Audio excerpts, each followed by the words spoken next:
കർത്താവിൽ പ്രിയപ്പെട്ടവരെ, നിങ്ങൾക്കെല്ലാവർക്കും ക്രിസ്തുയേശുവിൽ എൻ്റെ സ്നേഹവന്ദനം. അനേക നാളുകൾക്ക് ശേഷമാണ് ഈ നിലയിൽ ഒരു വീഡിയോയുമായി വീണ്ടും ഞാൻ രംഗത്ത് വരുന്നത്. ഇന്ന് രാവിലെ സമയം ഇംഗ്ലണ്ടിലുള്ള എൻ്റെ ഒരു സ്നേഹിതൻ എനിക്കൊരു വീഡിയോയുടെ ക്ലിപ്പ് അയച്ചു തന്നു. ആ ക്ലിപ്പ് എല്ലാ ദൈവമക്കളും അനിവാര്യമായി കേട്ടിരിക്കേണ്ട ഒരു സന്ദേശം എന്നാണ് അതിന് തലക്കെട്ട് എഴുതിയിട്ടുള്ളത്. ഹെവൻലി മന്നയ്ക്ക് വേണ്ടി പാസ്റ്റർ അനിൽ കൊടുത്തോട്ട് നടത്തിയ ഒരു സ്റ്റഡിയാണ് ആ വീഡിയോയ്ക്കകത്ത് പ്രധാനപ്പെട്ട കണ്ടന്റ് എന്ന് പറയുന്നത്. എല്ലാ ദൈവമക്കളും അത്യാവശ്യമായും കേട്ടിരിക്കേണ്ട ഒരു വീഡിയോ എന്ന് പറഞ്ഞുകൊണ്ട് ഞാനും ആ ദൈവമക്കളുടെ ഗണത്തിൽപ്പെട്ട ആളാണല്ലോ, എന്നാൽ അതൊന്ന് കേട്ടേക്കാം എന്ന് വെച്ച് ഞാനത് കേട്ടു. ഏറിയ നാളുകളായി അദ്ദേഹത്തിൻ്റെ ഏതെങ്കിലും അവതരണങ്ങളെ സംബന്ധിച്ച് ഒരു വിമർശനമോ ഒരു റീബട്ടലോ ഒന്നും ചെയ്യാതെ അദ്ദേഹത്തിൻ്റെ കാര്യവും ഞാൻ എൻ്റെ കാര്യവും നോക്കി രണ്ട് സ്ഥലങ്ങളിലായി ഇങ്ങനെ പൊയ്ക്കൊണ്ടിരിക്കുന്ന ഒരു സാഹചര്യമാണ് ഇപ്പോൾ ഉള്ളത്. അതുകൊണ്ട് ഞാനത് വളരെ താല്പര്യപൂർവ്വം ശ്രദ്ധിച്ചു. അതിനകത്ത് അദ്ദേഹം തുടങ്ങുന്നത് ഇങ്ങനെയാണ്: ഇന്ന് നമ്മൾ പഠിക്കാൻ പോകുന്ന വിഷയം ക്രൈസ്തവ ലോകത്ത് വളരെ അതിപ്രധാനമായിരിക്കുന്ന ഒരു സബ്ജക്റ്റാണ്. പരിശുദ്ധാത്മ അഭിഷേകവും ഉണർവും എന്നുള്ളതാണ് അദ്ദേഹത്തിൻ്റെ പ്രസംഗത്തിൻ്റെ തലക്കെട്ട്. അപ്പോൾ ഞാൻ ചിന്തിച്ചു, പരിശുദ്ധാത്മ അഭിഷേകം സംബന്ധിച്ചും ഈ ആത്മീയ ഉണർവ് സംബന്ധിച്ചും എന്തെങ്കിലും ശ്രദ്ധേയമായ കാര്യങ്ങളായിരിക്കും അദ്ദേഹം പറയാൻ പോകുന്നത് എന്ന് ചിന്തിച്ച് ആദ്യോടന്തം സുദീർഘമായ ആ വീഡിയോ ഞാൻ ശ്രദ്ധിച്ചു. അത് ശ്രദ്ധിച്ചു കഴിഞ്ഞപ്പോൾ എനിക്ക് വാസ്തവത്തിൽ ഒരു രസം തോന്നി. ഇദ്ദേഹം കഴിഞ്ഞ കാലങ്ങളിൽ ഈ കൃപാവരങ്ങൾ സംബന്ധിച്ചുള്ള സംവാദങ്ങളൊക്കെ ഞങ്ങളൊക്കെ തമ്മിൽ സമ്പാദിച്ചിട്ടുണ്ട്. ഇന്നും ഒരു സുഹൃത്ത് സംവാദം എന്ന നിലയിൽ അദ്ദേഹവുമായി സംസാരിക്കുന്നതിനൊന്നും എനിക്ക് യാതൊരു വിമുഖതയും ഉള്ള വ്യക്തിയല്ല. എന്നാൽ അദ്ദേഹത്തിൻ്റെ പടവുകൾ എൻ്റെ പടവുകളിൽ നിന്ന് വളരെ വ്യത്യസ്തമായ ഒരു ദിശയിൽ അത് വളരെ ഉയർന്നു പോയിട്ടുണ്ട്. അദ്ദേഹം ഇസ്ലാം സംവാദം തുടങ്ങി മറ്റുള്ള നിരീശ്വരവാദം ഇത്യാദി മേഖലകളിലൊക്കെ വളരെ സമർത്ഥമായ നിലയിൽ തന്നെ അദ്ദേഹം വിഷയങ്ങൾ അവതരിപ്പിച്ചിട്ടുണ്ട്. എന്നാൽ ആ സാമർഥ്യം വേദപുസ്തകത്തിൻ്റെ വ്യാഖ്യാന വശത്ത് അദ്ദേഹത്തിന് സാധിക്കുന്നുണ്ടോ എന്നുള്ളത് ഒരു ചോദ്യചിഹ്നമായി എൻ്റെ മുമ്പാകെ വന്നു. അതുകൊണ്ടാണ് ഞാനിപ്പോൾ ഇതിനൊരു മറുപടി പറയാൻ ആഗ്രഹിക്കുന്നത്. മാത്രമല്ല, ഈ വീഡിയോയിൽ അദ്ദേഹം ഒരു പ്രാവശ്യം എൻ്റെ പേരും പറഞ്ഞിട്ടുണ്ട്. അതായത് ESTA പോലെയുള്ള ആളുകൾ ഒരു പോസ്റ്റ് ഇട്ട ശേഷം അതേക്കുറിച്ച് ചർച്ച ചെയ്യണം എന്ന് പറയുമ്പോൾ അവർ പേടിച്ച് അങ്ങ് പിന്മാറും എന്ന്. ഞാൻ ആദ്യം തന്നെ ഒരു വിഷയം പറയാം. ആകാശത്തിൻ്റെ കീഴിൽ വേദപുസ്തകം വ്യാഖ്യാനിക്കുന്ന ഒരു വ്യക്തിയോട് പോലും ഒരു ഉപദേശ വിഷയം സംസാരിക്കുന്നതിൽ ഒരു ഒരു ഒരു തലമുടിനാരിൻ്റെ ഇഴയുടെ ഭീതിയുള്ള ആളല്ല ഈ ES തോമസ് പറഞ്ഞ ആൾ. അതുകൊണ്ട് പാസ്റ്റർ അനിൽ കൊടുത്തോടത്തൊന്നല്ല, ഞാൻ അതിനു മുമ്പ് ഏഴംകുളം സാങ്കുട്ടി മറ്റുള്ള ഏത് വിഭാഗത്തിൽപ്പെട്ട സഹോദരന്മാർ നിങ്ങൾക്ക് ഈ ഉപദേശ വിഷയത്തിൽ സംസാരിക്കണമെങ്കിൽ എന്നോട് സംസാരിക്കാം എന്ന് പറഞ്ഞ് ഞാൻ അവരെ ആഹ്വാനം ചെയ്തിട്ടുണ്ട്. എന്നാൽ ജയിക്കാൻ വേണ്ടി ഞാൻ തന്ത്രങ്ങൾ പറയാറില്ല. എന്ന് പറഞ്ഞാൽ ഞാൻ പറയാത്ത കാര്യം ഇങ്ങനെ അല്ലല്ലോ കഴിഞ്ഞ പ്രാവശ്യം പറഞ്ഞത് എന്ന് പറഞ്ഞ് ഒരു വ്യാജം പറഞ്ഞിട്ട് എന്നാൽ അതിന് തെളിവ് തരാൻ പറഞ്ഞു കഴിഞ്ഞാൽ നാളെ ഇതുവരെയും തരാതിരുന്നിട്ട് ഞാൻ ജയിച്ചേ എന്ന് പറയുന്ന ഒരു രീതി എനിക്കില്ല. എനിക്കങ്ങനെ ഞാൻ ജയിച്ചെന്ന് പറയേണ്ട, ദൈവവചനം ജയിച്ചേ, കർത്താവ് ജയിച്ചേ എന്ന് പറയുന്നതാണ് എനിക്കിഷ്ടം. അതുകൊണ്ടാണ് ഞാൻ അങ്ങനെയുള്ള കാര്യങ്ങൾ സാധാരണയായി സംസാരിക്കുമ്പോൾ പ്രത്യേകം ശ്രദ്ധിക്കാറുള്ളത്. ഏതായാലും ഇദ്ദേഹം പറഞ്ഞു വന്ന വിഷയം അഭിഷേകവും ഉണർവും എന്ന് പറയുന്ന വിഷയമാണ്. അതുകൊണ്ട് തന്നെ ഇദ്ദേഹത്തിൻ്റെ പ്രസന്റേഷൻ ഒന്ന് ശ്രദ്ധിച്ചേക്കാം എന്ന് പ്രത്യേകം ചിന്തിച്ച് ഞാൻ മുഴുവൻ ഭാഗവും 2 പ്രാവശ്യം കേട്ടപ്പോൾ അദ്ദേഹം പറഞ്ഞ വിഷയവും, അതായത് അവതരിപ്പിക്കാൻ പറഞ്ഞ വിഷയവും അദ്ദേഹം സംസാരിച്ച വിഷയവുമായി യാതൊരു ബന്ധവുമില്ല എന്ന് നിങ്ങളെല്ലാവരും കേൾക്കാം. 10,000 ആളുകൾ ഇതിനോടകം 2 ആഴ്ച മുമ്പ് പോസ്റ്റ് ചെയ്ത വീഡിയോ 10,000 ആളുകൾ ഇതിനോടകം കേട്ടിട്ടുണ്ട്. ഞാൻ യൂട്യൂബ് പ്രൊമോട്ട് ചെയ്യാത്തതുകൊണ്ട് എൻ്റെ യൂട്യൂബിൽ സ്ഥിരം കേൾക്കുന്ന 50, 60, 70 ആൾക്കാരേ ഉള്ളൂ. ഞാൻ ഇന്നുവരെ യൂട്യൂബ് പ്രൊമോട്ട് ചെയ്തിട്ടില്ല. അതുകൊണ്ട് പ്രൊമോഷൻ ചെയ്യാത്തതുകൊണ്ട് യൂട്യൂബ് ഞാൻ കൂടുതൽ ശ്രദ്ധയും ചെലുത്താറില്ല. ഞാൻ എൻ്റെ പ്രസന്റേഷൻ മുഴുവൻ ഫേസ്ബുക്കിലാണ് ചെയ്യുന്നത്. അപ്പോൾ ഇദ്ദേഹം പറഞ്ഞു വന്നപ്പോൾ അദ്ദേഹം പറഞ്ഞു അഭിഷേകം എന്ന് പറയുന്ന വിഷയം എന്താണ്. അതായത് തുടങ്ങി അത് പഴയ നിയമത്തിലെ അഭിഷേകവും പുതിയ നിയമത്തിലെ അഭിഷേകവും തമ്മിൽ സാരമായ അന്തരമുണ്ട്. ഞാൻ സമ്മതിക്കുന്നു. പഴയ നിയമത്തിൽ രാജാക്കന്മാർ, പുരോഹിതന്മാർ, അതായത് രണ്ടു കൂട്ടരെയാണ് പറഞ്ഞത്.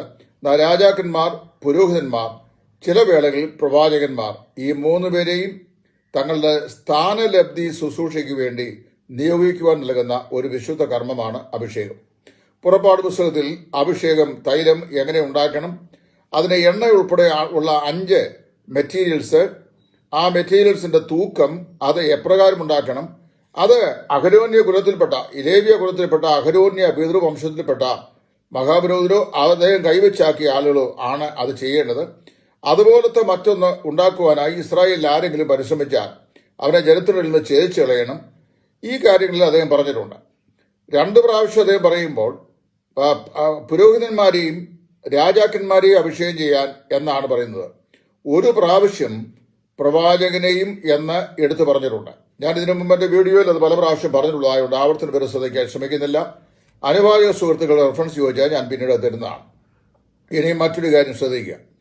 ഈ അദ്ദേഹം പറഞ്ഞു വരുന്ന പഴയമത്തിലെ ചരിത്രഭാഗം, അതായത് അഭിഷേക തൈലത്തിന്റെ നിർമ്മാണം, അതിന്റെ പ്രയോജനം, അതിന്റെ ഉപയോഗം, അത് ഏത് പർപ്പസിന് വേണ്ടിയായിരുന്നു എന്നുള്ള വിഷയം അദ്ദേഹം പറയുന്നു.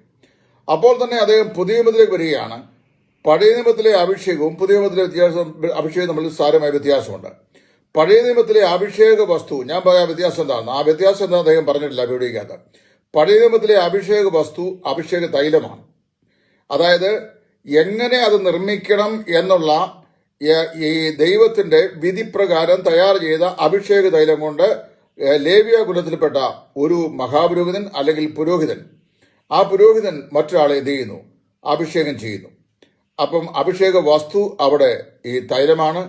അഭിഷേകം ചെയ്യപ്പെടുന്നവർ ഒന്നുകിൽ രാജാക്കന്മാർ, അല്ലെങ്കിൽ അഹരോന്യ കുടുംബത്തിൽപ്പെട്ട പുരോഹിതന്മാർ, പുരോഹിതപുത്രന്മാർ, അല്ലെങ്കിൽ നിയുക്തരായ പ്രവാചകന്മാർ. ഇവരെയാണ് സാധാരണയായി അഭിഷേകം ചെയ്തതായി പഴയ നിയമത്തിൽ വായിക്കുന്നു. എന്നാൽ പുതിയ നിയമത്തിൽ അങ്ങനെ ഒരു സംവിധാനമില്ല. പുതിയ നിയമത്തിലെ അഭിഷേക വസ്തു അഭിഷേക തൈലമല്ല. അത് പ്രത്യേകം ശ്രദ്ധിക്കണം. പഴയ നിയമത്തിലെ 5 എണ്ണ ഉൾപ്പെടെയുള്ള 5 വിശിഷ്ട വസ്തുക്കളുടെ കൃത്യമായ തൂക്കവും നിയോഗപ്രകാരം തയ്യാർ ചെയ്ത അഭിഷേക തൈലം കൊണ്ടാണ് പഴയ നിയമത്തിൽ അഭിഷേകം ചെയ്തതെങ്കിൽ പുതിയ നിയമത്തിലെ അഭിഷേകം അതല്ല. പുതിയ നിയമത്തിലെ അഭിഷേകം വസ്തു എന്ന് പറയുന്നത് പരിശുദ്ധാത്മാവാണ്. പഴയ നിയമത്തിൽ അഭിഷേകം ചെയ്യുന്നത് മഹാപുരോഹിതനാണെങ്കിൽ പുതിയ നിയമത്തിൽ അഭിഷേകം ചെയ്യുന്നത് ദൈവമല്ല. ഞങ്ങളെ നിങ്ങളോടുകൂടെ ക്രിസ്തുവിൽ ഉറപ്പിക്കുന്നതും നമ്മെ അഭിഷേകം ചെയ്തതും ദൈവമല്ലോ. കൊരിന്ത്യലേഖനത്തിൽ അപ്പോസ്തലനായ പൗലോസ് പറയുകയാണ്. ശ്രദ്ധിച്ച് വീണ്ടും കേൾക്കുക. ഞങ്ങളെ നിങ്ങളോടുകൂടെ ക്രിസ്തുവിൽ ഉറപ്പിക്കുന്നതും നമ്മെ അഭിഷേകം ചെയ്യുന്നതും എന്നല്ല, അഭിഷേകം ചെയ്തതും ദൈവമല്ലോ. Past perfect ടെൻസാണ്. അപ്പോൾ ഇവിടെ പറയും ഇന്റലക്ച്വലിയാണ് ES വ്യാഖ്യാനിക്കുന്നത്. കാര്യം ടെൻസ് ഒന്നും വിഷയമല്ലെന്ന്. ഞാൻ അദ്ദേഹത്തിന്റെ വാക്കുകൾ തന്നെ കൊണ്ട് ഞാൻ അതിനെ കണ്ടേക്കാം. അതായത് ഇങ്ങനെയൊക്കെയുള്ള വ്യാഖ്യാനങ്ങൾ ശരിയാണോ? ഇപ്പം ഞാൻ ഈ ഭാഷാപരം ഒരു കൃപാപരം എന്ന നിലയിൽ സഭയ്ക്ക് അനിവാര്യമായി വന്നില്ല, തുടർന്ന് വന്നില്ല. അതുകൊണ്ട് സഭയുടെ ബാല്യകാലം അല്ലെങ്കിൽ അതിന്റെ യൗവനകാലത്തിലേക്ക് അത് പ്രവേശിച്ചു കഴിഞ്ഞപ്പോൾ, സ്വയം പര്യാപ്തത്തിലേക്ക് വചനം കൊണ്ട് പ്രവേശിച്ചു കഴിഞ്ഞപ്പോൾ, നിന്നുപോകുമെന്ന് പറഞ്ഞപോയ കൂട്ടത്തിൽ അവ നിലച്ചുപോയി എന്ന് പറഞ്ഞു കഴിഞ്ഞപ്പോൾ, നിലച്ചുപോയതിന് ഇന്ന ആണ്ട് ഇന്ന മാസം ഇത്രാം തീയതി ഇന്ന സമയം ഇന്ന നാഴിക ഇന്ന വിനാഴികയിൽ അത് നിലച്ചുപോയി എന്ന് ഒരു തെളിവ് തരാമെന്ന് 2 പ്രാവശ്യം അദ്ദേഹത്തോടുള്ള സംഭാഷണം അദ്ദേഹത്തോട് ചോദിച്ചു. ഇപ്പോൾ അദ്ദേഹം ചോദിക്കുകയാണ്, നിങ്ങൾ ഈ സംസാരിച്ചു തുടങ്ങി എന്ന് പത്രോസ് വായി തുറന്ന് സംസാരിച്ചു തുടങ്ങി നിർത്തിയതിന് വാക്യമുണ്ടോ? 2, അതുപോലെ തന്നെ ഈ സംസാരിച്ചു തുടങ്ങിയ സാധനം എപ്പോഴാണ് നിന്നുപോയത് എന്നൊരു വാക്യമുണ്ടോ? ഈ എന്നോട് ചോദിച്ച അതേ ഫോർമുല അങ്ങേക്ക് അത് ബാധകമല്ലേ? അതായത് ഇന്നയാണ്ട് ഇത്രാം മാസം ഇത്രാം തീയതി ഇന്ന സമയത്ത് നിന്നുപോയി എന്ന് പറയാൻ വാക്യമാണോ ചോദിച്ചപ്പോൾ ഞാൻ പറഞ്ഞു, ഈ കല്ലിന്മേൽ ശേഷിക്കാത്ത കാലം വരും. യെരുശലേം ദേവാലയത്തെ നോക്കി യേശു പറഞ്ഞു, അത് AD 70 റോമൻ ചക്രവർത്തിയായിരുന്ന തീത്തോസിന്റെ ആക്രമണത്താൽ സംഭവിച്ചു കഴിഞ്ഞു. ദേവാലയം ഇടിച്ച് നിരത്തപ്പെട്ടു. എന്നാൽ അത് AD 70 ഇന്ന മാസം ഇത്രാം തീയതി ഇന്ന സമയത്ത് സംഭവിക്കുമെന്ന് യേശു ക്രിസ്തു പറഞ്ഞില്ല. അങ്ങനെ പറഞ്ഞതായി വേദപുസ്തകത്തിൽ രേഖമില്ല. ഈ എതിർകക്ഷിയോട് ചോദിക്കുന്ന മറുചോദ്യത്തിന് അതേ ചോദ്യം കൊണ്ട്, അതായത് ചോദ്യങ്ങൾ കൊണ്ട് തന്നെ ഉത്തരം പറയുന്ന രീതി ഈ എളിയവനും ഉണ്ട്. അത് പ്രത്യേകം മനസ്സിലാക്കണം.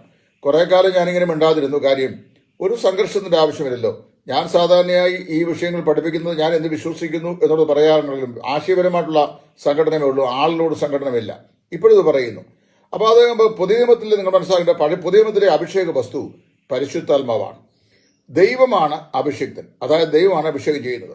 അത് ഈ ഗ്രീക്ക് ഭാഷയിൽ നിന്നും അഭിഷേക്തൻ എന്ന വാക്ക് ഏതാണ്ട് 125-31 പ്രാവശ്യം ബൈബിളിൽ ഉപയോഗിച്ചിട്ടുണ്ടെന്നും അവിടെ പുതിയ നിയമത്തിൽ ഉപയോഗിക്കുന്നിടത്ത് ക്രിസ്റ്റോ എന്ന് പറയുന്ന ക്രിയാപദമാണ് ഉപയോഗിച്ചിരിക്കുന്നതെന്നും പഴയ നിയമത്തിൽ അതിന് മസീഹ് എന്ന് പറയുന്ന മിശിഹ എന്ന വാക്കാണ് ഉപയോഗിച്ചിരിക്കുന്നതും രണ്ടിനും അനോയിന്റഡ് വൺ എന്നാണ് അർത്ഥമെന്നും അത് യേശു ക്രിസ്തുവിനോടുള്ള ഉപയോഗിക്കുമ്പോൾ മഷീഹ് എന്ന് പറഞ്ഞാൽ ദ മൊസയ എന്നും ഹോ ക്രിസ്റ്റോസ് അതായത് ക്രിസ്തു എന്നും അവിടെ ഡെഫിനിറ്റ് ആർട്ടിക്കിൾ ചേർത്താണ് വിവർത്തനത്തിന്റെ ഭാഷാശൈലി അല്ല നിയമപ്രകാരം വിവർത്തനം ചെയ്തിട്ടുള്ളതെന്നും അല്ലാതെ മനുഷ്യരോട് മുതൽ മനുഷ്യരെ അഭിഷിക്തന്മാർ എന്ന് പറയുന്ന സ്ഥലത്ത് ഹ എന്ന ഹീബ്രു ആർട്ടിക്കിൾ ഇല്ലാതെ ഹോ എന്ന് പറയുന്ന ഗ്രീക്ക് ആർട്ടിക്കിൾ ഇല്ലാതെയാണ് ഉപയോഗിച്ചുള്ളത് എന്നും പറയുന്നു. ഞാൻ 100% സമ്മതിക്കുന്നു, അഭിപ്രായ വ്യത്യാസം ഒന്നുമില്ല. എന്നാൽ ഒരു വസ്തുത ഇവിടെ മനസ്സിലാക്കേണ്ടതായിട്ടുണ്ട്. ഇവിടെ പുതിയ നിയമത്തിൽ അഭിഷേക വസ്തു ദൈവത്തിന്റെ പരിശുദ്ധാത്മാവാണ്, തൈലമല്ല. 2, അഭിഷേകം ചെയ്യുന്നത് യേശു ക്രിസ്തുവല്ല, ദൈവമാണ്. ഞങ്ങളെ നിങ്ങളോട് ക്രിസ്തുവിൽ ഉറപ്പിക്കുന്നതും നമ്മെ അഭിഷേകം ചെയ്തതും ദൈവമല്ലോ. അങ്ങനെയാണ് ദൈവത്തിൽ ഞാൻ വായിക്കുന്നത്. ഇനിയും ഇദ്ദേഹം പറയുന്നു, ആദ്യ ഭാഗത്ത് പറയുന്നുണ്ട്, പുറത്തുനിന്നുള്ള ആത്മപ്രചോദനത്താലാണ് ഒരു പാപി സുവിശേഷം കേട്ട് രക്ഷിക്കപ്പെടുന്നത്. അങ്ങനെ രക്ഷിക്കപ്പെടുമ്പോൾ അദ്ദേഹത്തിന് പരിശുദ്ധാത്മാവ് ലഭിക്കുന്നു. കുറഞ്ഞ പക്ഷം അദ്ദേഹം ഒരു കാര്യം സമ്മതിച്ചിരിക്കുന്നു, രക്ഷിക്കപ്പെട്ടവർക്ക് പരിശുദ്ധാത്മാവുണ്ട്. ഇനി 2, എന്നാൽ അവർക്ക് എന്ത് ചെയ്യുന്നില്ല, അഭിഷേകം ലഭിക്കുന്നില്ല. പരിശുദ്ധാത്മാവ് അവരിൽ വരുന്നുവെങ്കിലും അവർക്ക് പരിശുദ്ധാത്മാവിന്റെ പൂർണ്ണമായ അനുഭവം അല്ലെങ്കിൽ അഭിഷേകം ലഭിക്കുന്നില്ല. ഞാൻ മനസ്സിലാക്കുന്നത് ഇസ്ലാം സംവാദത്തിൽ ഇദ്ദേഹം പുരോഗമിച്ചു. കാരണം ഇസ്ലാമികളുടെ മതഗ്രന്ഥമായിരിക്കുന്ന ഖുറാനിൽ പറയപ്പെടുന്ന അബദ്ധജടിതമായിരിക്കുന്ന പല പ്രസ്താവനകളും വിശുദ്ധ ബൈബിളിലെ ജീവനുള്ള ദൈവത്തിന്റെ വചനവുമായി താരതമ്യം ചെയ്ത് അതിനെ കണ്ണശ പഠിപ്പിക്കാൻ അദ്ദേഹത്തിനുള്ള പ്രത്യേകമായിരിക്കുന്ന ഓർമ്മശക്തിയും കഴിവും എനിക്ക് നല്ല ഫോട്ടോസ്റ്റാറ്റിക്കുമായിട്ടുണ്ടായിരുന്നു. എന്നാൽ ഇപ്പോൾ ഏറിയ വർഷങ്ങളായി ഉപയോഗിച്ചുകൊണ്ടിരുന്ന കഠിനമായ മെഡിസിന്റെ പ്രയോഗം കൊണ്ട് എനിക്ക് പല ശാരീരിക തകരാറുകൾ സംഭവിച്ചു കൂടുതൽ എൻ്റെ മെമ്മറിക്കും അതായത് റിട്ടൻഷനും പണ്ടത്തെ പകുതി റിട്ടൻഷൻ മാത്രമേ ഇപ്പോൾ ഉള്ളൂ. അദ്ദേഹത്തിന്റെ പ്രായത്തിൽ അദ്ദേഹം പറയുന്നതിനേക്കാൾ വ്യക്തമായി എന്ന് പറഞ്ഞാൽ, ഞാൻ ഒരു കാര്യം പറയാം, എന്നോട് ആരും തെറ്റിദ്ധരിക്കരുത്. വേദപുസ്തകം മേശപ്പെടുത്തിരിക്കുകയല്ലാതെ അത് തുറന്ന് ഞാൻ അതിലൊരു വാക്യം ഏകദേശം ഒരു 9 വർഷം മുമ്പ് ഒരു വായിക്കാറില്ലായിരുന്നു. കാരണം എനിക്ക് അത്രയും മനഃപ്പാടമായിരുന്നു ഈ വാക്യങ്ങളെല്ലാം. ഏത് വാക്യം എവിടെ ഏത് പുസ്തകത്തിൽ ഏത് പാരഗ്രാഫ് എഴുതിക്കുന്നു വളരെ നിശ്ചയമായിരുന്നു. അക്ഷരപെശകില്ലാതെ പറയുമായിരുന്നു. പക്ഷെ ഇപ്പം ഞാൻ പറഞ്ഞു വരുമ്പോൾ ചിലപ്പോൾ വാക്കുകൾ വരെ വിട്ടുപോകുന്ന സ്ഥിതിയിലേക്ക് വന്നിട്ടുണ്ട്. അപ്പം അൾസിമേഴ്സ് രോഗമല്ല എങ്കിലും എനിക്ക് അല്പം മറവിയുടെ പ്രശ്നങ്ങൾ ഉണ്ടായിട്ടുണ്ട്. അത് ഡയബറ്റിക് റിലേറ്റഡും മറ്റേ ടെൻഷനും ഒക്കെയാണ്. ഞാൻ നിൽക്കുന്ന വിഭാഗത്തിലുള്ള ടെൻഷനും ഒരു പരിധിവരെ ഉണ്ടെന്ന് ചിന്തിച്ചു. അങ്ങനെയൊക്കെ എനിക്കുണ്ട്. അപ്പോൾ അതുകൊണ്ട് ഞാൻ പറഞ്ഞു വന്നത്, ഇദ്ദേഹം പറയുന്നത് ഒരാൾ രക്ഷിക്കപ്പെടുമ്പോൾ പരിശുദ്ധാത്മാവ് ലഭിക്കുന്നു. അത് പൊതുവെ പെന്തക്കോസ്ത് സഭാ വിഭാഗങ്ങൾ വിശ്വസിക്കാത്ത കാര്യമാണ്. എന്നാൽ ദൈവത്തിന് സ്തോത്രം, ഇദ്ദേഹം അത് വിശ്വസിക്കുന്നു. എന്നാൽ പരിശുദ്ധാത്മാവ് പൂർണ്ണമായ നിലയിൽ വരുന്ന ഒരു 2ാം അനുഭവം തന്നെയാണ്. ഞാൻ അദ്ദേഹത്തോട് ചോദിക്കുന്നു, പരിശുദ്ധാത്മാവ് ഒരു വ്യക്തിയിൽ വിശ്വസിക്കുമ്പോൾ വരുന്നത് അല്ലെങ്കിൽ പരിശുദ്ധാത്മാവിന്റെ നിറവിന്റെ അനുഭവം ലഭിക്കുന്നത് 2ാം അനുഭവമാണെന്ന് വേദപുസ്തകത്തിൽ ഒരു വാക്യം കൊണ്ട് വേദപുസ്തക വാക്യപ്രകാരം ചൂണ്ടിക്കാണിക്കാൻ താങ്കൾക്ക് ധൈര്യമുണ്ടോ? ഞാൻ ചോദിക്കുകയാണ്. 2ാമത്തെ വിഷയം, നിങ്ങൾ പറഞ്ഞു വന്നത് അഭിഷേകം, നിങ്ങൾ പറഞ്ഞു പുരോഗമിച്ചത് പരിശുദ്ധാത്മ നിറവ്. എന്റെ പൊന്നു സഹോദര, നിങ്ങളുടെ കാര്യം മനസ്സിലാക്കുക.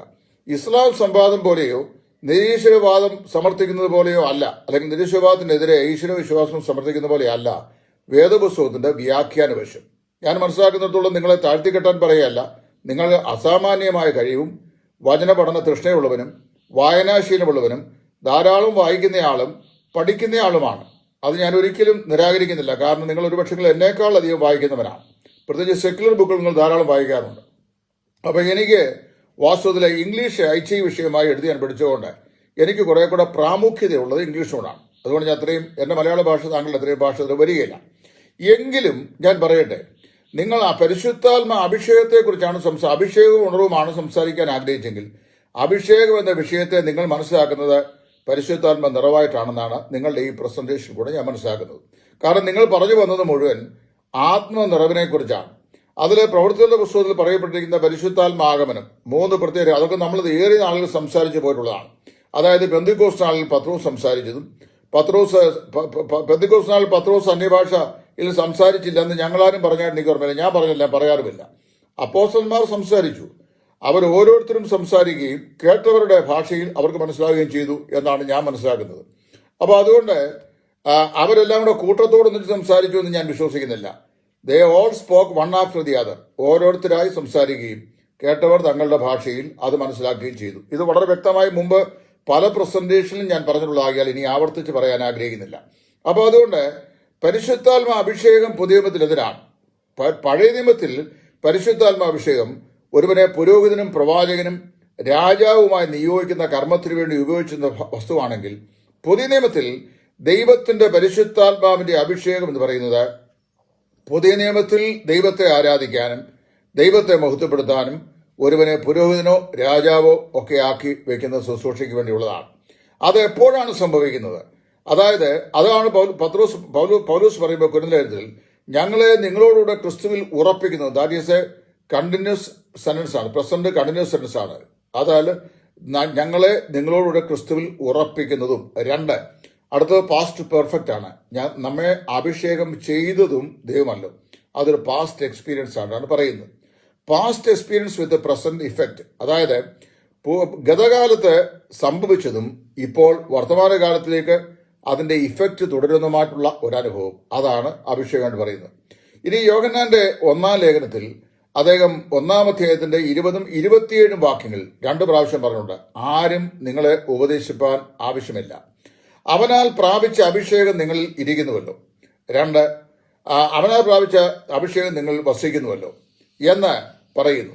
അപ്പൊ ഈ 3 വാക്യങ്ങൾ മാത്രമാണ് പുതുനിയമത്തിൽ അഭിഷേകത്തെക്കുറിച്ച് പറയുന്നത്. അതായത് കൊരിന്ത്യർക്ക് എഴുതിയ 2-ാം ലേഖനത്തിന്റെ 1-ാം അധ്യായത്തിലും, അതുപോലെ യോഹന്നാന്റെ 1-ാം ലേഖനം 1-20 അതുപോലെ 27 വാക്യങ്ങളിലും. അപ്പൊ ഈ വാക്യങ്ങളിൽ പറയപ്പെടുന്ന അഭിഷേകം എന്തിനാണ്? നമ്മെ രാജാക്കന്മാരും പുരോഹിതന്മാരുമായി തന്നെ ആക്കുന്ന ശുശ്രൂഷയ്ക്ക് വേണ്ടിയുള്ളതാണ്. ഇത് ഗ്രഹിച്ച പത്രോസ് പറഞ്ഞു, നിങ്ങളോ അന്ധകാരത്തിൽ നിന്ന് തന്റെ അത്ഭുത പ്രകാശത്തിലേക്ക് നിങ്ങളെ വിളിച്ചവരുടെ സൽഗുണങ്ങളെ ഘോഷിപ്പാൻ തക്കോണം തെരഞ്ഞെടുക്കപ്പെട്ട ഒരു ജാതിയും രാജകീയ പുരോഹിത വർഗവും വിശുദ്ധ വംശവും സ്വന്തം ജനവും ആകുന്നു. 1 പത്രോസ് 2-ാം അധ്യായത്തിന്റെ 9-ാം വാക്യം. രക്ഷിക്കപ്പെട്ട ഒരു വ്യക്തി ദൈവത്തെ ആരാധിക്കാൻ കർത്താവായ യേശുക്രിസ്തു മുഖാന്തരം പിതാവായ ദൈവത്തോട് സാമീപ്യം ലഭിച്ചയാളാണ്. അപ്പോൾ അങ്ങനെയല്ല, ഒരുവൻ രക്ഷിക്കപ്പെട്ട ശേഷം കുറെ ദിവസം കൂടെ കഴിഞ്ഞിട്ട് അവന് ദൈവസന്നിധിയിൽ ഇരുന്ന് കാത്തു പ്രാപിച്ച ആത്മനിറവിനാലാണ് അവൻ ആരാധനയ്ക്ക് യോഗ്യനായത് എന്ന് ആരെങ്കിലും, അല്ലെങ്കിൽ ദൈവത്തെ ആരാധിപ്പാൻ യോഗ്യനായെന്ന് ആർക്കെങ്കിലും പറയാൻ സാധിക്കുമോ? രക്ഷിക്കപ്പെട്ടത് മുതൽ അവൻ ദൈവബദലാണ്. പരിശുദ്ധാത്മാവിൽ വന്നു കഴിഞ്ഞു. പരിശുദ്ധാത്മാവ് കുറേശ്ശെ അല്ല വരുന്നത്. പരിശുദ്ധാത്മാവ് ഒരു വ്യക്തിയാണ്, സമ്പൂർണനായിട്ടാണ് നമ്മുടെ ഹൃദയത്തിലേക്ക് വരുന്നത്. അപ്പോൾ പരിശുദ്ധാത്മാവ് സമ്പൂർണ്ണമായ ഹൃദയത്തിൽ വന്ന ശേഷം പിന്നീട് നിറയപ്പെടേണ്ടത് പരിശുദ്ധാത്മാവിന്റെ ആളത്വത്തിലല്ല, പരിശുദ്ധാത്മാവിന്റെ ശക്തിയിലാണ്. വചനത്താലും ശക്തിയാലും ഉള്ള നിറവ്. അപ്പോൾ കൃത്യമായ പൗരോഹിത്യ ശുശ്രൂഷയ്ക്ക്, അല്ലെങ്കിൽ ആത്മീയ ശുശ്രൂഷയ്ക്ക്, അല്ലെങ്കിൽ കൃത്യമായ ആരാധനാ ശുശ്രൂഷയ്ക്ക് അനിവാര്യമാകുന്ന ഒന്നാണ് പരിശുദ്ധാത്മാവിന്റെ നിറവ്. അത് വേണ്ടെന്ന് ഒരു ബ്രദറുകാരനും പഠിപ്പിച്ചിട്ടില്ല. 2, ഞാൻ വേദപുസ്തകം എപ്പോഴും വ്യാഖ്യാനിക്കുന്നത് ഒരു ബ്രദറൻ ശൈലിയിലോ ബ്രദറുകാർക്ക് വേണ്ടിയോ അല്ല. ഞാൻ സ്വതന്ത്രനായ ഒരു വിശ്വാസിയായിട്ടാണ് വേദപുസ്തകം പഠിക്കുന്നത്. വേർപെട്ട ദൈവത്തിന്റെ ഇടയിൽ തന്നെയുള്ള ചില പ്രത്യേക പഠിപ്പിക്കലുകളെ, ചില പ്രത്യേക വിഷയങ്ങൾ, ഇതേ സംബന്ധിച്ച് സാരമായി എനിക്കുള്ള അഭിപ്രായ വ്യത്യാസങ്ങൾ തിരുവചനാടിസ്ഥാനത്തിൽ ഞാൻ മുൻപ് അല്ലെങ്കിലും ധൈര്യമായി പറഞ്ഞിട്ടുണ്ട്. ഞാൻ ആരെയും ഭയപ്പെട്ടില്ല, ദൈവത്തെ ഒഴികെ ആരെയും ഞാൻ ഭയപ്പെട്ടില്ല. എന്നാൽ പാസ്റ്റർ കൊടുത്തോട്ടും താനെ നിൽക്കുന്ന പ്രസ്ഥാനത്തെ ഭയപ്പെടേണ്ടത് അദ്ദേഹത്തിന്റെ ആവശ്യമാണ്. കാരണം അദ്ദേഹത്തിന്റെ ഉള്ളിന്റെ ഉള്ളിൽ പരിശുദ്ധാത്മാഭിഷേകവും പരിശുദ്ധാത്മ നിറവും രണ്ട് സബ്ജക്റ്റാണെന്ന് അറിയാമെങ്കിലും അദ്ദേഹം നിൽക്കുന്ന സ്ഥലത്ത് ഇത് രണ്ടും കൂടെ ഹാച്ച് പോച്ച് പരുവത്തിൽ പറയുന്നത് കൊണ്ട് അദ്ദേഹത്തിന് അത് പറഞ്ഞേ മതിയാവുള്ളൂ. കാര്യം അദ്ദേഹത്തിന് വിശാലമായി ലോകവ്യാപകമായി ശുശ്രൂഷകളുള്ള ഒരാളാണ്. അല്ലെങ്കിൽ ഞാൻ കൊടുത്തോടത്തെ വെല്ലുവിളിക്കുന്നു, നിങ്ങൾക്ക് ധൈര്യമുണ്ടോ പരിശുദ്ധാത്മാഭിഷേകം എന്ന വിഷയം സംസാരിക്കാൻ? ഞാൻ വരാം. ഇനിയിപ്പോൾ എൻ്റെ സർജറി ഒക്കെ കഴിഞ്ഞ് ഞാൻ ഒരുവിധം സുഖം പ്രാപിച്ചു വരുന്നു, എനിക്ക് വരുന്നതിന് കുഴപ്പമൊന്നുമില്ല. പക്ഷേ നിങ്ങളൊരു കാര്യം ചെയ്യണം, മുൻകാലങ്ങളിൽ ചെയ്ത പോലെ ഞാൻ ജയിച്ചേം പറഞ്ഞ് വിളിച്ചു പോവുകയോ, പിന്നെ അതുപോലെ തന്നെ മുമ്പ് സംസാരിച്ചപ്പോൾ അങ്ങനെ അല്ല പറഞ്ഞത്, ഇങ്ങനെയാ പറഞ്ഞത് എന്ന് പറഞ്ഞുകൊണ്ട് ഞാൻ പറയാത്ത കാര്യം പറയുകയോ, അതിൻ്റെ ക്ലിപ്പ് ഞാൻ ചോദിച്ചിട്ട് 4 വർഷം കഴിഞ്ഞിട്ടും തരാതിരിക്കുകയോ ചെയ്യുന്ന ശൈലി മാറ്റിയിട്ട് നമുക്കൊരു റൗണ്ട് ടേബിളിലേക്ക് ഇരുന്ന ശേഷം എന്ത് ചെയ്യാം, നിങ്ങൾ സംസാരിക്കുമ്പോൾ പരിശുദ്ധാത്മ അഭിഷേകം എന്ന വിഷയത്തെക്കുറിച്ച് മാത്രമേ സംസാരിക്കാവൂ. പരിശുദ്ധാത്മ നിറവിനെക്കുറിച്ച് സംസാരിക്കാൻ ഒരു 2ാമത്തെ എപ്പിസോഡ് ഞാനിവിടെ വരാം. അപ്പോൾ പരിശുദ്ധാത്മ നിറവും പരിശുദ്ധാത്മാഭിഷേകം ഒന്നല്ല. അപ്പോൾ രക്ഷിക്കപ്പെടുന്ന ഒരു വിശ്വാസിയെ അവനെ രാജാവും പുരോഹിതനുമായി ദൈവം സ്വീകരിച്ചിട്ട് നാം അവനെ രാജകീയ പുരോഹിത വർഗമായി നിത്യം ആരാധിക്കേണ്ടതിന് ദൈവം നമുക്ക് പരിശുദ്ധാത്മാവിനാൽ നൽകുന്ന ആ സ്ഥാനാലബ്ധി ശുശ്രൂഷയാണ് പുതിയ നിയമത്തിലെ അഭിഷേകം എന്ന് പറയുന്നത്. അത് പരിശുദ്ധാത്മാവിനാൽ അന്തരാത്മാവിൽ ലഭിക്കുന്നതാണ്. ഇന്ദ്രിയങ്ങൾക്ക് അത് അനുഭവിക്കാൻ കഴിയുന്ന ഒരു കാര്യമല്ല. പരിശുദ്ധാത്മാ അഭിഷേകം നമ്മിൽ ആ നിലയിൽ വസിക്കുന്നു. അവനാൽ പ്രാപിച്ച അഭിഷേകം നിങ്ങൾ വസിക്കുന്നുവല്ലോ. ഇന്നേക്ക് 5 വർഷങ്ങൾക്ക് മുമ്പ് പാസ്റ്റർ KC ജോൺ അവറുകൾ കുമ്പനാട്ട് നടന്ന മഹായോഗത്തിൽ, അതിനൊരു പക്ഷെങ്കിൽ ഞാൻ മനസ്സിലാക്കുന്നത്, ഞാൻ നിരന്തരമായി പരിശുദ്ധാത്മശാസ്ത്രം എന്ന വിഷയത്തെ സംബന്ധിച്ച് ഫേസ്ബുക്കിൽ വഴി ഞാൻ എഴുതുകയും സംസാരിക്കുകയും ചെയ്തിരുന്നു. അത് ഇവരിലൊക്കെ പല ആളുകളും കേൾക്കുന്നുണ്ട്. പെന്തക്കോസ്റ്റിൽ തന്നെ ചില മുതിർന്ന ആളുകൾ എന്നെ പേഴ്സണലി വിളിച്ചിട്ട്, ദേവദാസനെ നിങ്ങൾ പറയുന്ന കാര്യം ശരിയാണ് എന്നോട് സംസാരിച്ചിട്ടുണ്ട്. അപ്പോൾ പാസ്റ്റർ KC ജോൺ ഒരു പക്ഷെങ്കിൽ എൻ്റെ ആ പ്രസന്റേഷൻ ശ്രദ്ധിച്ചിരിക്കാൻ സാധ്യതയുണ്ട്. അത് എത്രയും തെളിവായും വ്യക്തമായും ഇവിടെ ഈ IPC ഹെബ്രോൻപുരത്തിലെ അദ്ദേഹത്തിൻ്റെ കൺവെൻഷൻ പ്രസംഗത്തിൽ പറഞ്ഞു, വിശ്വാസിക്ക് ഇൻഡിപെൻഡൻ്റ്ലി അനോയിൻറ്റിങ് ഇല്ല എന്ന് പറഞ്ഞാൽ യാതൊരു വിശ്വാസിക്കും വ്യക്തിഗതമായി പരിശുദ്ധാത്മാഭിഷേകമില്ല. 2, യേശുക്രിസ്തു മുഖാന്തരമായി പ്രാപിച്ച അഭിഷേകം മാത്രമേ നമുക്കുള്ളൂ. അതെങ്ങനെയാണെന്ന് അദ്ദേഹം, ഞാൻ പറയുന്ന അതേ ശൈലിയിൽ അദ്ദേഹം വ്യാഖ്യാനിച്ചു. അദ്ദേഹം ബ്രദറുകാരനല്ലല്ലോ, അദ്ദേഹം ബന്ധക്കോസുകാരനാണ്. നിങ്ങൾക്ക് സംശയമുണ്ടെങ്കിൽ 5 വർഷം മുമ്പാണ് ഹെബ്രോൻപുരത്തിലെ കുമ്പനാട് IPCയുടെ ജനറൽ കൺവെൻഷനിൽ പാസ്റ്റർ KC ജോണിൻ്റെ പ്രസംഗം ശ്രദ്ധിച്ചാൽ മതി. യൂട്യൂബിനകത്ത് കാണും. എനിക്കതിൻ്റെ ലിങ്ക് എടുക്കാനൊന്നും അറിയാൻ വയ്യ. അപ്പോൾ ഞാൻ പറഞ്ഞത് നിങ്ങളത് മനസ്സിലാക്കണം.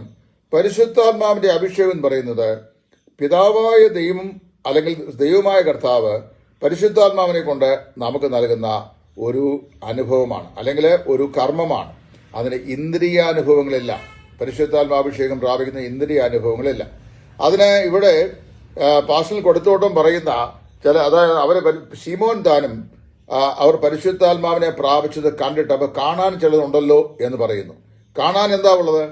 അവർ ശമര്യരുടെ ഇടയിൽ വന്ന് പത്രോസ് അവരുടെ മേൽ കൈവച്ചു, അവർക്ക് വേണ്ടി പ്രാർത്ഥിച്ചപ്പോൾ അവർ പരിശുദ്ധാത്മ നിറവിലായി. അതായത് പരിശുദ്ധാത്മാവ് അവരിൽ വന്ന കാര്യമല്ല, the Holy Spirit came upon them, അവരുടെ മേൽ വന്ന കാര്യമാണ് പറയുന്നത്. മേൽ വരുന്നത് ആത്മശക്തിയാണ്, ഉള്ളിൽ വരുന്നത് പരിശുദ്ധാത്മാവാണ്. അതായത് പരിശുദ്ധാത്മാവിന്റെ അധിവാസമാണ് രക്ഷിക്കപ്പെടുന്ന വിശ്വാസിക്ക് പാപിക്ക് ലഭിക്കുന്നത്. പരിശുദ്ധാത്മാവിന്റെ അപ്പോൺ എക്സ്പീരിയൻസ് ആണ് ഈ ശക്തിക്ക് വേണ്ടി ലഭിക്കുന്നത്. സംശയം ഉണ്ടെങ്കിൽ പഴയ നിയമത്തിലും അതുണ്ട് അപ്പോൺ എക്സ്പീരിയൻസ്. അപ്പൊ അനന്തരം ശിംശോൻ, യഹോവേ, ഞാൻ ഈ ജനത്തെ തോൽപ്പിക്കേണ്ടതിന് നീ ഒരിക്കൽ കൂടി നിന്റെ ശക്തിയെ എനിക്ക് തരണമെന്ന് പറഞ്ഞു. അപ്പോൾ പരിശുദ്ധാത്മാവ് അവന്റെ മേൽ വന്നു. അതായത് the Holy Spirit is coming upon the believer to empower him for particular service. ചില പ്രത്യേക ശുശ്രൂഷയ്ക്ക് വേണ്ടി പരിശുദ്ധാത്മാവ് അവരെ എന്ത് ചെയ്യുന്നു? ശക്തിപ്പെടുത്താനായി അവരുടെ മേൽ വരുന്നു. അപ്പോൾ അതുകൊണ്ട് യേശു ക്രിസ്തുവിനെ തന്നെ താങ്കൾ പറയുന്നുള്ള അഭിഷേകം ആവശ്യമില്ലായിരുന്നു. എങ്കിലും പരിശുദ്ധാത്മാവിനാൽ ദൈവം അഭിഷേകം ചെയ്തു. എന്തിനാണ്? മനുഷ്യനായ ക്രിസ്തു മനുഷ്യരുടെ ഇടയിൽ ശുശ്രൂഷ ചെയ്യുമ്പോൾ മനുഷ്യരുടെ ഇടയിലെ ശുശ്രൂഷയ്ക്ക് തനിക്ക് എന്താവശ്യമുണ്ട്? പരിശുദ്ധാത്മ സഹായം ആവശ്യമുണ്ട്. ദൈവമായ ക്രിസ്തുവിന് അതിൻ്റെ ആവശ്യമില്ല. എന്നാൽ അതിനുവേണ്ടി എന്ത് ചെയ്തു? പരിശുദ്ധാത്മാവിനാൽ ശക്തിയാലും ദൈവം അവനെ അഭിഷേകം ചെയ്തു. ലൂക്കോസ് ആ കാര്യം വ്യക്തമായി പറയുന്നു. അപ്പോൾ അങ്ങനെ വരുമ്പോൾ അഭിഷേകം എന്ത് ചെയ്യാണ്? ഒരു ആത്മലഹരിയാണെന്നാണ് നിങ്ങൾ പറയുന്നത്. അഭിഷേകം ഒരു ആത്മലഹരിയും ഒരു മദ്യപാനവും ഒരു കള്ളുകൂടിയൊന്നുമല്ല. പരിശുദ്ധാത്മ അഭിഷേകം എന്ന് പറയുന്നത് ഒരു പുതിയ നിയമ വിശ്വാസിയെ ദൈവത്തെ ആരാധിക്കാൻ യോഗ്യനാക്കി തീർക്കുന്ന അല്ലെങ്കിൽ കർമ്മയോഗ്യനാക്കി തീർക്കുന്ന ശുശ്രൂഷയുടെ ഭാഗമാണ്. അത് പരിശുദ്ധാത്മ അഭിഷേകമാണ്.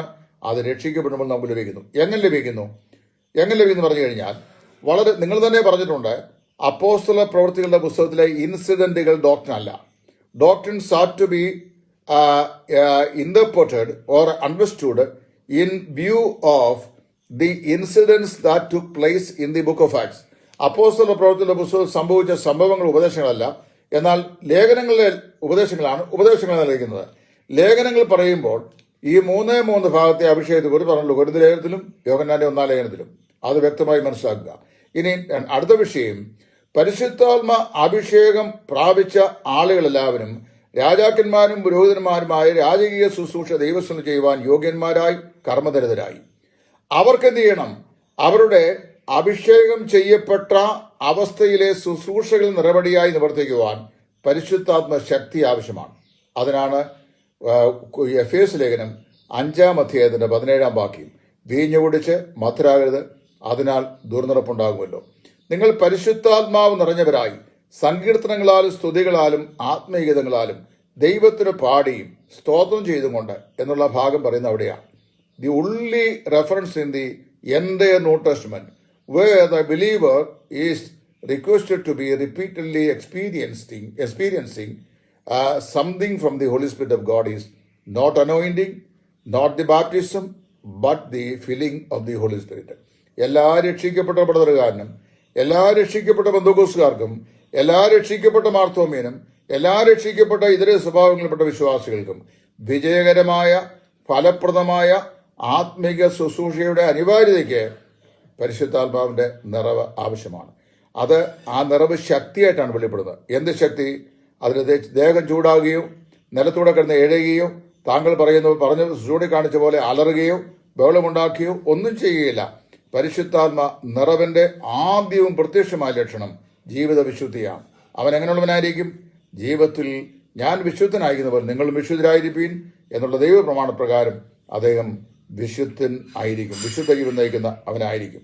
അപ്പം മർമ്മസേവോ അല്ല, പരിശുദ്ധാത്മാവ് ഉള്ളിൽ വന്നു കഴിഞ്ഞാൽ, ശക്തി ഉള്ളിൽ വന്നു കഴിഞ്ഞാൽ ഉടനെ ലഹരി പിടിച്ച പോലെ ആയിത്തീരുകയില്ല. ഹന്നായുടെയൊക്കെ സംഭവം വേറെ വിഷയങ്ങളാണ്, മനസ്സിലായല്ലോ. പെന്തക്കോസ്ത് നാൾ തന്നെ നിങ്ങൾ പറയുന്നത്. അപ്പം നിങ്ങൾ പിന്നെ ഒടുവിൽ കൊണ്ടുവന്നത് കണക്ട് ചെയ്തത്, അഭിഷേകത്തെ കണക്ട് ചെയ്ത് ഭാഷമായിട്ട്. എൻ്റെ പൊന്നു സഹോദര, ഞാൻ ആവർത്തിച്ച് നിങ്ങളോട് വീണ്ടും പറയുന്നു, പരിശുദ്ധാത്മ അഭിഷേകം അന്യഭാഷയല്ല, പരിശുദ്ധാത്മ നിറവും അന്യഭാഷയല്ല. അന്യഭാഷയുണ്ടോ ഇല്ലയോ, അത് സംസാരിക്കണ്ടോ അത് വേറെ വിഷയമാണ്. നമ്മൾ തന്നെ 2-3 ഉൾപ്പെടെ സംസാരിക്കുകയാണ്, അത് വേറെ വിഷയമാണ്. അത് അന്യഭാഷ എന്ന് പറയുന്ന വിഷയം പരിശുദ്ധാത്മ കൃപാവരങ്ങളിൽ ഒന്നാണ്, മനസ്സിലായല്ലോ. അത് വളരെ വ്യക്തമായി പറഞ്ഞു. നിങ്ങൾ തന്നെ പറയുന്നു 1-14 ആത്മാവ് ഈ വ്യാഖ്യാനി ഇല്ലെങ്കിൽ അന്യഭാഷക്കാരൻ സഭയിൽ മിണ്ടാതിരിക്കട്ടെ എന്ന്, അങ്ങനെ വാക്കിയില്ലെന്ന്. എൻ്റെ ബൈബിളിൽ അങ്ങനെയാണ് എഴുതുന്നത്. അതായത് വ്യാഖ്യാനി ഇല്ലെങ്കിൽ സഭയിൽ മിണ്ടാതിരിക്കട്ടെ. അപ്പം നിങ്ങൾ അതിനോട് കൂട്ടിച്ചേർത്ത് പറയുന്നു. വചനത്തോട് കൂട്ടിച്ചേർക്കുന്നതിന്റെ സ്വഭാവമല്ല. അവന്റെ വചനത്തോട് ഒന്നും കൂട്ടരുത്, അവൻ നിന്നെ വിസ്തരിച്ചിട്ട് കള്ളനാകുവാനിടയാകരുത്. സദൃശവാക്യം 30:6. അതുകൊണ്ട് എനിക്ക് ദൈവസ്ഥനിൽ കള്ളനാകാൻ ഇഷ്ടമില്ല. ലോകത്തിൽ ജീവിച്ചിരിക്കുമ്പോഴും മരിച്ച കർത്താവിന് സ്നേഹിച്ച് ചെന്ന ശേഷവും ഞാൻ സത്യസന്ധനായിരിക്കുവാൻ ആഗ്രഹിക്കുന്നത്. അതുകൊണ്ടാണ് നിൽക്കുന്ന പ്രസ്ഥാനത്തിൽ നിന്നുകൊണ്ട് സത്യം എല്ലായ്പ്പോഴും വായ തുറന്ന് പറയുന്നത്. നിങ്ങൾക്ക് ശത്രുക്കളുണ്ടോ എന്ന് എനിക്കറിയാൻ വയ്യ. എനിക്ക് എൻ്റെ തലയിലെ രോമം പോലെ ശത്രുക്കളുണ്ട്. എന്തിനറിയാമോ?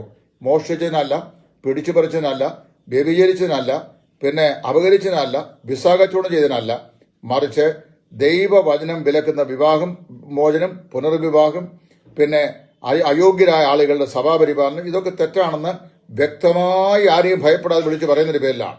അതുകൊണ്ട് പേരിൽ എന്നെ നിങ്ങൾ പറഞ്ഞ പോലെ ചങ്ങല ധരിപ്പിച്ച് സ്ഥാനാപതിയായി ജയിലിലിട്ടാലും ഞാൻ അത് തന്നെ പറയും. അത് എൻ്റെ ജോലി അതാണ്, പറയാനുള്ളതാണ്.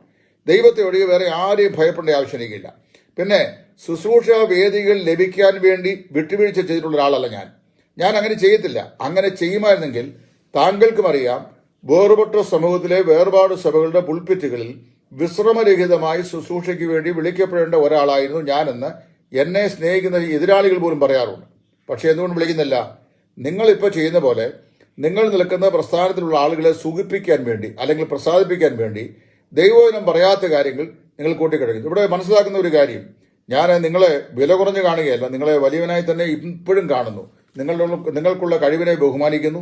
ഒരിക്കൽ താങ്കളുടെ കാലിബറിനെ കുറിച്ച് വളരെ നീണ്ട ഒരു ലേഖനം ഞാൻ എൻ്റെ ടൈം ലൈനിൽ എഴുതുകയും ചെയ്തിരുന്നു.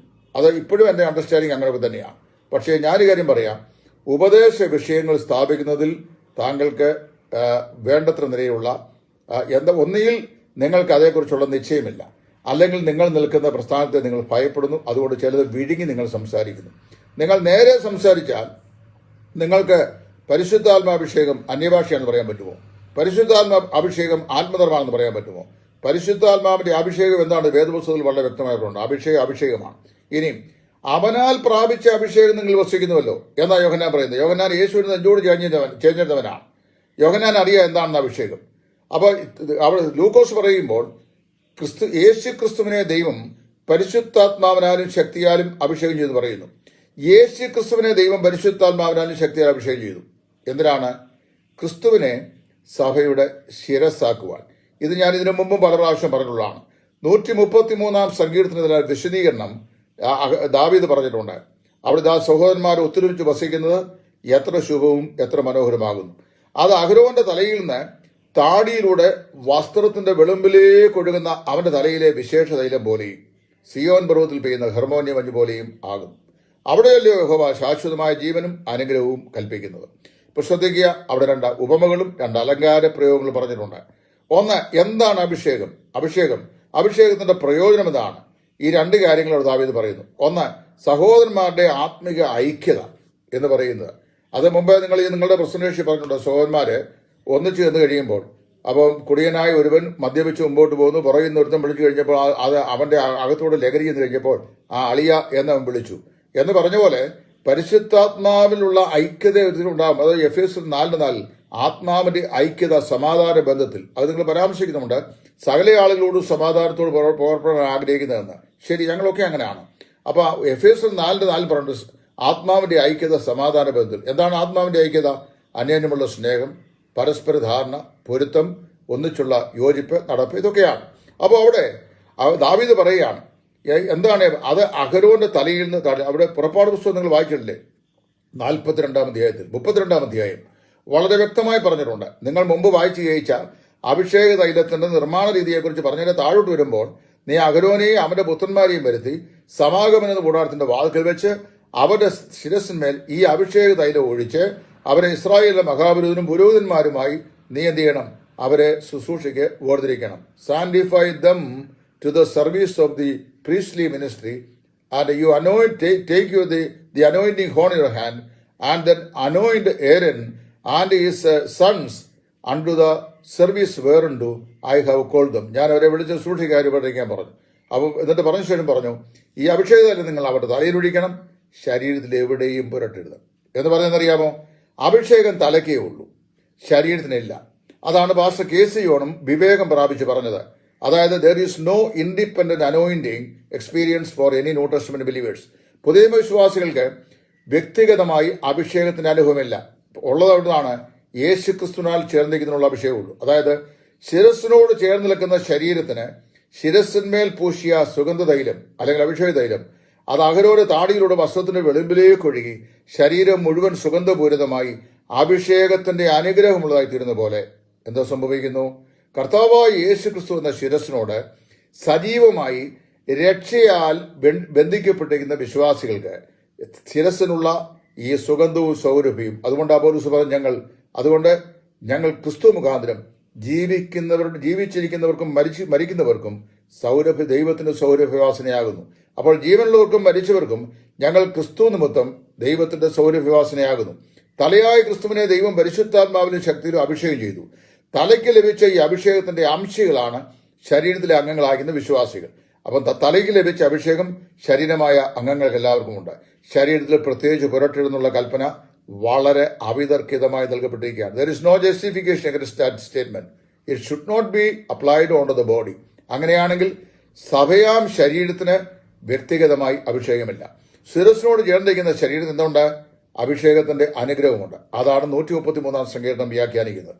അവിടെ പറയുന്നു, അത് അഹരോന്റെ തലയിൽ നിന്ന് അവന്റെ താടിയിലൂടെ വസ്ത്രത്തിന്റെ വെളുമ്പിലേക്ക് ഒഴുകുന്ന അവന്റെ തലയിലെ വിശേഷ തൈലം. തലയ്ക്കാണ് അഭിഷേകം ലഭിച്ചത്.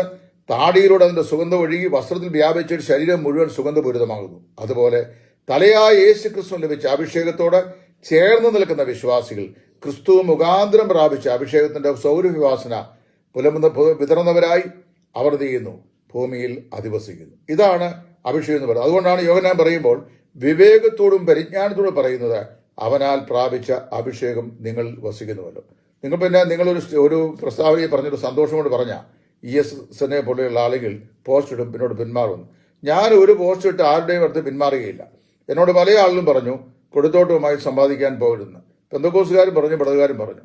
പക്ഷേ നിങ്ങളോട് ഏത് വിഷയവും സമ്പാദിക്കുന്നതിൽ ഉപദേശം സംബന്ധിച്ച് ഞാൻ സർവാത്മനാ സമ്മതനാണ്. എനിക്ക് ഭയപ്പെട്ട് പിന്മാറേണ്ട ആവശ്യമില്ല. ഞാൻ പിന്മാറുന്നവനുമല്ല. ഞാൻ ദൈവവചനം ശക്തമായി നിങ്ങൾ എപ്പോൾ പറയുന്നു അപ്പോൾ ഞാൻ വന്നേക്കും. നിങ്ങൾക്ക് എപ്പോൾ സമയമുണ്ടോ അപ്പോൾ പറയുക. നിങ്ങൾക്ക് കൺവെൻഷൻ തിടുക്കമുണ്ട്, എല്ലാ ദിവസവും ശുശ്രൂഷകനാണ്. ഞാൻ അങ്ങനെ ശുശ്രൂഷയുടെ തിടുക്കമുള്ള ആളല്ല. അതുകൊണ്ട് ഏത് സമയത്ത് പറഞ്ഞാലും മതി. നിങ്ങൾക്ക് ഇവിടെ വരാൻ ബുദ്ധിമുട്ടുണ്ടെങ്കിൽ ഞാൻ അവിടെ വന്ന് നിങ്ങളുടെ സ്റ്റുഡിയോയിൽ നിന്ന് പറഞ്ഞോളാം. ദൈവവചനം മാത്രമായിരിക്കും എൻ്റെ വിഷയം. ഭൂമിയിൽ ഒരു സഭയെയോ ഒരു വ്യക്തിയെയോ ഭയപ്പെടുകയോ ആദരിക്കുകയോ അനാദരിക്കുകയോ ചെയ്യുകയില്ല. ദൈവവചനം എന്ത് പറയുന്നു അത് ഞാൻ അതുപോലെ പറയും. ഞാൻ പറയുന്ന എല്ലാ റെഫറൻസും ഉണ്ടായിരിക്കും. നിങ്ങൾ ഏത് ചോദ്യം ചോദിച്ചാലും ഞാൻ ഉത്തരവും പറയും. പക്ഷേ വേറെ കാര്യമുണ്ട്, അഭിഷേകത്തെക്കുറിച്ച് സംസാരിച്ചാൽ പരിശുദ്ധാത്മ അഭിഷേകത്തെക്കുറിച്ച് മാത്രമേ പറയാവൂ. അഭിഷേകത്തെക്കുറിച്ച് സംസാരിക്കാൻ എന്നെ വിളിച്ചേച്ചാൽ പരിശുദ്ധാത്മ സ്നാനത്തെക്കുറിച്ച് പറയും. പരിശുദ്ധാത്മ സ്നാനം പറഞ്ഞു പിന്നെ നിങ്ങൾ ആത്മനിറവിനെക്കുറിച്ച് പറയും. എന്നിട്ട് അഭിഷേകം ഈസ് ഈക്വൽസ് ടു ആത്മ സ്നാനം ഈസ് ഈക്വൽസ് ടു പിന്നെ പരിശുദ്ധാത്മ നിറവ് എന്ന് പറയാൻ വന്നു കഴിഞ്ഞാൽ അങ്ങനെയല്ല എന്ന് ഞാൻ വളരെ ശക്തമായ നിലയിൽ വചനത്തിലൂടെ കണ്ണിച്ചേച്ച് എനിക്ക് മടങ്ങിപ്പോരുകയും ചെയ്യും. അതുകൊണ്ട് ഈ പറഞ്ഞ വീഡിയോയിൽ, അതായത് 10,000 ആളുകൾ കണ്ട ഈ ഹെവൻലി മന്ന അവതരിപ്പിച്ച ഈ വീഡിയോയിൽ കൂടെ പിന്നെ കണ്ട ഈ വിഷയത്തിനകത്ത് വളരെ ദുഃഖത്തോടെ പറയട്ടെ, you have not stuck on one subject. അതായത് നിങ്ങൾ അഭിഷേകം എന്ന് പറയുന്ന വിഷയം അവിടെ സംസാരിച്ചില്ല. അഭിഷേകത്തിന്റെ ചരിത്രപരമായ പരാമർശങ്ങൾ പുറപ്പാട് പുസ്തകം ഉദ്ധരിച്ച് അത് എങ്ങനെ ഉണ്ടാക്കണം, എന്തിനു വേണ്ടി ഉപയോഗിക്കണം എന്ന് പറഞ്ഞ ശേഷം നേരെ you jumped in to New Testament വന്ന ശേഷം നിങ്ങൾ എന്ത് ചെയ്തു? അവിടുന്ന് പരിശുദ്ധാത്മാ പ്രാപണത്തിൽ കൂടി, രക്ഷയിൽ കൂടി ലഭിക്കുന്ന പരിശുദ്ധാത്മാ പ്രാപണത്തിൽ കൂടി പരിശുദ്ധാത്മാവിന്റെ അഭിഷേകം എന്ന് പറഞ്ഞാൽ രണ്ടാമത്തെ അനുഭവമാണെന്നും അതിൽ അന്യഭാഷ പറയാൻ പാടില്ല എന്ന് പറയാൻ പാടില്ല എന്ന് പറഞ്ഞിട്ട് അന്യഭാഷ പറയാൻ പാടില്ലെന്നും ആത്മാഭിഷേകത്തിന്റെ ഏകവും പ്രത്യക്ഷമായ അടയാളം, അതിൽ ഏകം നിങ്ങളങ്ങ് മാറ്റിയിട്ട് പ്രത്യക്ഷമായ അടയാളമാണ് അന്യഭാഷ എന്നും പറഞ്ഞു. പക്ഷേ ഇന്ന് വരെ നിങ്ങൾ അന്യഭാഷ പറഞ്ഞിട്ടില്ല. പറഞ്ഞായിട്ട് ഒരു സ്ഥലത്ത് പോലും ഒരു സംവാദത്തിൽ ആരോടും പറഞ്ഞിട്ടില്ല. നിങ്ങളുടെ കൂടെ ദൈവത്തെ ആരാധിച്ച ആളുകൾ സാക്ഷിച്ചില്ല. നിങ്ങളും പറഞ്ഞില്ല നിങ്ങൾ അന്യഭാഷ പറയുന്നതായിട്ട്. അപ്പോൾ അങ്ങനെയാണെങ്കിൽ നിങ്ങൾക്ക് അഭിഷേകം ഇല്ലല്ലോ. അഭിഷേകമില്ലാത്ത നിങ്ങൾ എങ്ങനെ അഭിഷേകം പഠിപ്പിക്കുന്നത്? അങ്ങനെ പഠിപ്പിച്ചാൽ തലമുടിയിൽ ഒരു മുടി പോലും ഇല്ലാത്ത കഷണ്ടിക്കാരൻ തലമുടി കിളക്കാൻ വേണ്ടി വിൽക്കുന്ന എണ്ണ വിൽപ്പനക്കാരനെ പോലെ ആയിത്തീരും. കഷണ്ടിക്കാരന്റെ എണ്ണ വിൽപ്പനക്കാരനെ പോലെ വേശ്യയുടെ ചാരിത്ര പ്രസംഗം പോലെ ആയി പോകുമല്ലോ നിങ്ങളുടെ ക്ലാസ്. അതുകൊണ്ട് ആദ്യം you make it sure whether you have received the unction. നിങ്ങൾക്ക് ഇൻഡിപെൻഡന്റ്ലി അങ്ഷൻ ലഭിച്ചിട്ടുണ്ടോ? അങ്ങനെയാണെങ്കിൽ ഏകം എന്ന വാക്ക് നിങ്ങൾ മാറ്റി പ്രത്യക്ഷം എന്ന നിലയിൽ നിങ്ങൾ അന്യഭാഷ സംസാരിച്ചിട്ടുണ്ടോ? ഉണ്ടായെങ്കിൽ എപ്പോഴായിരുന്നു ആ സംഭവം? അത് വ്യക്തമാക്കുക പബ്ലിക്കിന്റെ മുമ്പാകെ. അല്ലാതെ ഇത് പറഞ്ഞിട്ട് വല്ല കാര്യമുണ്ടോ? അപ്പം ഞാൻ മനസ്സിലാക്കുന്നത്, നിങ്ങൾക്ക് വളരെ പാണ്ഡിത്യവും കഴിവുള്ള ആളാണെങ്കിൽ തന്നെയും, നിങ്ങൾ സമർത്ഥനായ വാചാലതയുള്ള ആളാണെങ്കിലും പരന്ന വായനയുള്ള ആളാണെങ്കിലും പുതിയ നിയമത്തിലെ ഉപദേശ വിഷയങ്ങൾ സംബന്ധിച്ച് വേണ്ടത്ര നിലയിലുള്ള ഒരു തറോ അണ്ടർസ്റ്റാൻഡിങ്, അതായത് കൃത്യവും കൃത്യമായും പറയാൻ നിങ്ങൾക്ക് സാധിക്കുന്നില്ല എന്നാണ് ഞാൻ മനസ്സിലാക്കുന്നത്. എന്നെപ്പോലെ ദൈവവചനം പഠിക്കുന്ന വേദവിദ്യാർത്ഥികൾ, ഞാൻ പണ്ഡിതനല്ല, വേദവിദ്യാർത്ഥികൾ മനസ്സിലാക്കുന്നത് ആ നിലയിലാണ്. അതുകൊണ്ട് ഈ അഭിഷേകം എന്ന വിഷയത്തെക്കുറിച്ച് നമുക്കൊരു ചർച്ചയാവാം. നിങ്ങൾ സമയം തീരുമാനിച്ചുകൊള്ളുക, എന്നെ അറിയിച്ചുകൊള്ളുക. തിങ്കളാഴ്ച ദിവസങ്ങൾ ഒഴികെ വേറെ ഏത് ദിവസം പറഞ്ഞാലും ഐ ആം റെഡി. ഞാൻ ഈ വിഷയം സംസാരിക്കാൻ തയ്യാറാണ് എന്നുള്ള കാര്യം പ്രത്യേകം ഓർപ്പിച്ചുകൊണ്ട് ഇന്ന് ഈ 10K ഇപ്പം ഞാൻ പറയാം, നിങ്ങളുടെ ഈ വീഡിയോ 10,000 പേര് 2 ആഴ്ച കൊണ്ട് കണ്ടുണ്ട്. ഞാൻ ഇടുന്ന ഈ സാധനം മാക്സിമം 1000 പേര് കാണും. അത് യൂട്യൂബിൽ 35 പേരില്ല 40 പേര് കാണും. എന്താ കാരണം അറിയാമോ? ഇങ്ങനെയുള്ള കൃത്യതയോടുകൂടെ വിഷയങ്ങൾ പഠിപ്പിക്കുന്ന ആളുകളുടെ വിഷയങ്ങളെയും സബ്ജക്റ്റുകളൊന്നും ആൾക്കാർക്ക് ഇഷ്ടമല്ല. എന്നാൽ വേറെ എന്തെങ്കിലുമൊക്കെ കാര്യപരിപാടികൾ അതൊക്കെ ഉണ്ടെങ്കിൽ ആളുകൾ കേൾക്കും. അത് വളരെ ശരിയായ കാര്യമാണ്. അതുകൊണ്ട് ജനത്തെ വഴിതെറ്റിക്കാതെ ഒന്നുകിൽ അഭിഷേകം എന്താണെന്ന് പഠിക്കുക, പഠിച്ച ശേഷം അത് കൃത്യമായി പറയുക. അഭിഷേകം ഒരു സബ്ജക്റ്റാണ്, പരിശുദ്ധാത്മ സ്നാനം മറ്റൊരു സബ്ജക്റ്റാണ്, പരിശുദ്ധാത്മ നിറവ് പരിശുദ്ധാത്മാവിന്റെ വേറൊരു അനുഭവമാണ്. അല്ലാതെ ഇതെല്ലാം കൂടെ ഒന്നല്ല എന്നുള്ള കാര്യം ബഹുമാനപ്പെട്ട പ്രേക്ഷകർ മനസ്സിലാക്കുമെന്ന് ഞാൻ വിശ്വസിക്കുന്നു. ഇത് ഞാൻ കൊടുത്തോട്ടത്തിനൊരു വെല്ലുവിളിയായി നൽകിയതല്ല. അദ്ദേഹം പറഞ്ഞ വിഷയത്തിന്മേൽ കൃത്യതയില്ല, വ്യക്തതയില്ല. അദ്ദേഹം ഇത് അബലോസ് പരുവത്തിലാണ് പറഞ്ഞിരിക്കുന്നത്. അതായത് അഭിഷേകവും ഉണർവും എന്ന് പറഞ്ഞ വിഷയത്തെക്കുറിച്ചാണ് പറഞ്ഞു വരുന്നതെന്ന് ഇതിപ്പോൾ ഞാൻ ആവേശത്തോടെ കേൾക്കാനിരുന്നു. പക്ഷേ അഭിഷേകം ഇവിടെ കിടക്കുന്നു, പിന്നെ അദ്ദേഹം അവതരിപ്പിച്ച വിഷയം ഇവിടെ കിടക്കുന്നു, ഉണർവ് ഇവിടെ കിടക്കുന്നു. ഉണർവിന്റെ അടിസ്ഥാന ഘടകം സഭയല്ല, വ്യക്തിയാണ്. റിയനാൾഡ് റാമൻഹിൽ എന്ന് പറയുന്ന ഒരു പ്രശസ്തനായ ഇംഗ്ലീഷുകാരുണ്ട്. അദ്ദേഹം പറഞ്ഞു, the revival begins from the believer. അദ്ദേഹം ഒരു വിശ്വാസിയിൽ നിന്നാണ് ഉണർവ് ആരംഭിക്കേണ്ടത്. 2, revival first begins at home. ഗ്രഹത്തിലാണ്, അതായത് സ്വന്തം ഭവനത്തിലാണ് ആത്മിക ഉണർവ് ഉണ്ടാകേണ്ടത്. Then it spread through the churches and society. അതായത് പിന്നീട് സഭയിലേക്കും സമൂഹത്തിലേക്കും വ്യാപിക്കുന്നു. എന്നിട്ട് അദ്ദേഹം വേറൊരു വിഷയം പറഞ്ഞു, the very mandate for the revival is the personal holiness of A person in doctrine and life. ഒരു വ്യക്തിയുടെ ഉപദേശത്തിലും ജീവിതത്തിലുള്ള വിശുദ്ധിയാണ് ഉണർവിൻ്റെ ആദ്യത്തെ നിർബന്ധമാക്കുന്ന വിഷയം, അല്ല മറ്റു കാര്യങ്ങളൊന്നുമല്ല. ദൈവം നിങ്ങളെ സഹായിക്കട്ടെ. ഈ വിഷയങ്ങളെ സംബന്ധിച്ച് എന്തെങ്കിലും സംശയമുള്ളവർ എന്നെ കോൺടാക്ട് ചെയ്യുക. എൻ്റെ നമ്പർ 9995715708. God bless you. നിങ്ങളുടെ ശുശ്രൂഷകൻ സുവിശേഷൻ Titus from Edayampuzha. Thank U.